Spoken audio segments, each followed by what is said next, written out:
Next time you're at an intersection at a red light, stop and count some signs. Yeah, so you multiply that. There's a great need for road signage, and you look at them all the time. It's just something you don't think you see every day. It's just once you bring your attention and see how many signs are out there. BusinessJournalDaily.com. 3 Minutes With is brought to you by Farmers National Bank. Save, borrow, and invest with Farmers. Take heart knowing you're helping create a strong community. Mind your money at Farmers.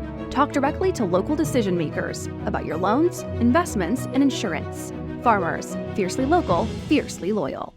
My father was a land surveyor in the 80s, and things were kind of drying up. Steel mills were shutting down, and he found he needed to do something else. I was going into high school, and my mom was ready to go back to work, so he thought it was a good time actually to get us kids busy and something to do. I was the youngest, so I was the last one coming up the ranks, but so he bought this little business. It was somewhat established. The guy that had it before was more pushing the little things that you put on the end of snow plows. That's how I understand it. But there was a great need for signs. As he went to townships, municipalities, they just were like, where do we get signs? So he kind of started dabbling in it. Well, it was a little more than he wanted to bite off. So my dad, he and my mother purchased it in 1984. Suddenly there was a big tornado that went through, and my mom says that's when they learned how to make signs real fast, when it hit Newton Falls and down into PA. So that's kind of neat background story. They learned real quick how to make signs. And they brought it with about a force of 3, I think, if I remember right, a few salespeople and a shop guy that kind of got Dad moving on the silk screening end of it. And of course, my mom picked up and ran with the office right away.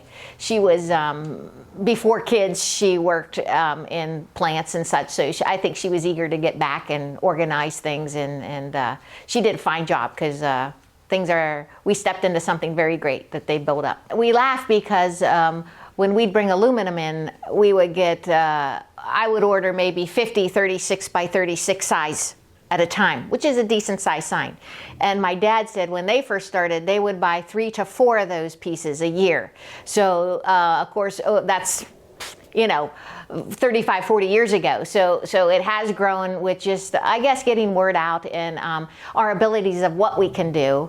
Obviously, before it was just die cut letters, and we only had certain size dies, so we had to make things 4-inch, 6-inch, or 3-inch, whatever, and everything was laid out by hand with masking tape, and then she'd kind of just lay it out and get it spaced, and then put little marks on each place where the A goes, where the T goes, and so on.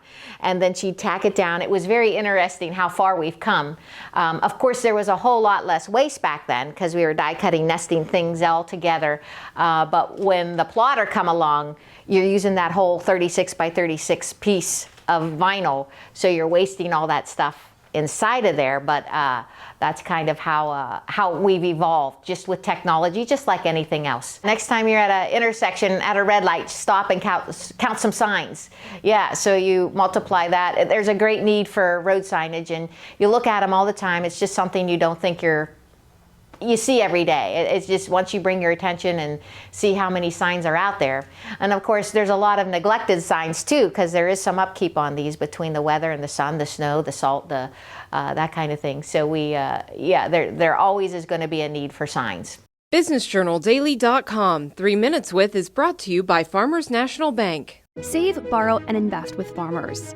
Take heart knowing you're helping create a strong community. Mind your money at Farmers. Talk directly to local decision makers about your loans, investments, and insurance. Farmers, fiercely local, fiercely loyal.